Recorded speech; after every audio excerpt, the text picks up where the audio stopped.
নমস্কার বন্ধুরা, বাংলা স্টাডি চ্যানেলের পক্ষ থেকে আপনাদেরকে স্বাগত জানাই। আপনার জন্য একটা রিজনিং ভিডিও নিয়ে এসেছি। ভিডিওটি শেষ পর্যন্ত ওয়াচ করবেন, আর ভিডিওটি ভালো লাগলে লাইক করুন এবং শেয়ার করবেন। তো এখানে কোয়েশ্চেনটা পুরোটাই একটা ছকের মধ্যে আছে।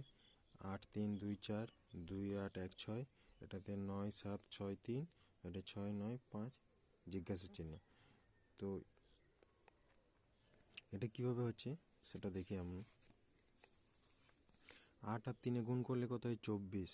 24টা 2 আর 4, 8 3 গুণ করলে 24, 2 আর 4, 2 8টা 16, 16 1 আর 6, 16টা ভেঙে দিচ্ছে 1 আর 6 সেম। তাহলে 9 আর 7 63, 63 6 আর 3,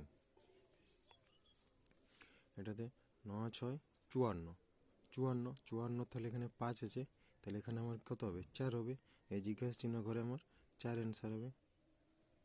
উপরের দুটোয় গুণ করে সংখ্যাটা যেটা হচ্ছে সেটা 2 ডিজিটটা ভেঙে 1 1 ডিজিট করে করা হচ্ছে, এখানে 4 হবে আমার।